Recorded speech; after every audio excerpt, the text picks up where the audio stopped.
Waking up at 6 every morning is the norm for Shen Rong.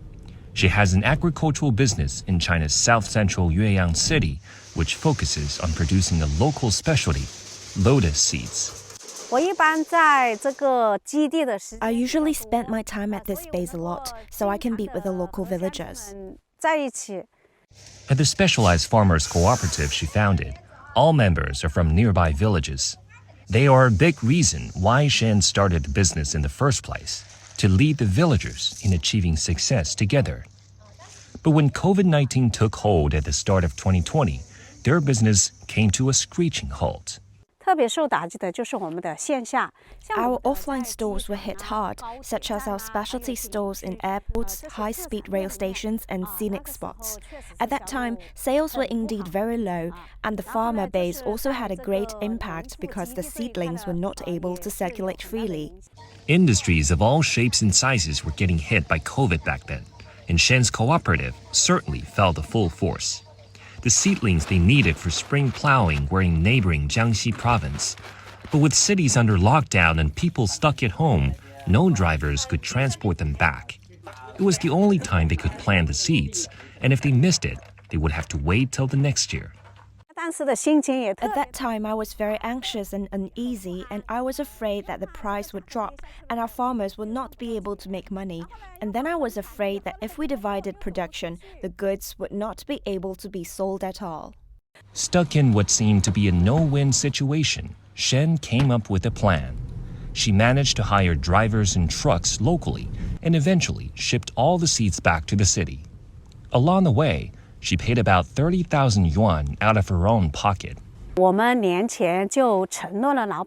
we promised the villagers already to deliver the seeds to them in March, I did this in order to fulfill our promise and reduce their losses. So I got them delivered on time no matter what.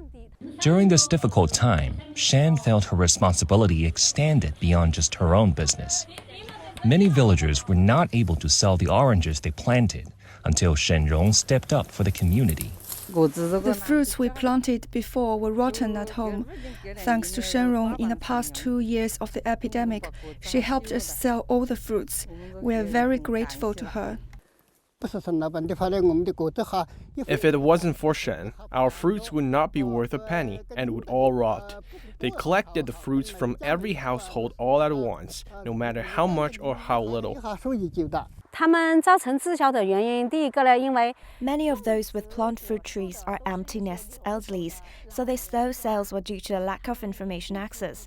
I'm in the lotus seed industry, so I have more business contacts, and through my friend circle, I help sell tens of thousands of catties of oranges for them every year. The coronavirus pandemic in the past 3 years has brought huge challenges to small and micro businesses. Some have suffered huge setbacks and even closed their doors. There are also those who persevered with resilience and did not leave behind the employees. The authorities also put in place supportive measures to small and micro enterprises like tax cuts and fee reductions. According to the data from the National Bureau of Statistics, from January to November 2022, the number and operating income of small and medium-sized enterprises increased by 10.5% and 6% year-on-year, respectively. Now, as China has adjusted its COVID policy, Shen's happy to see life and work finally getting back to normal, and she's full of confidence heading into the future. I hope my own brand can get to the next level domestically and even tap into international markets. And for all enterprises out there, I wish all the best for their future development. Shen Rong's business has come a long way, and she cherishes her hard-earned success. The entrepreneur kept her promise to villagers and went the extra mile to help the community survive the 3-year-long crisis.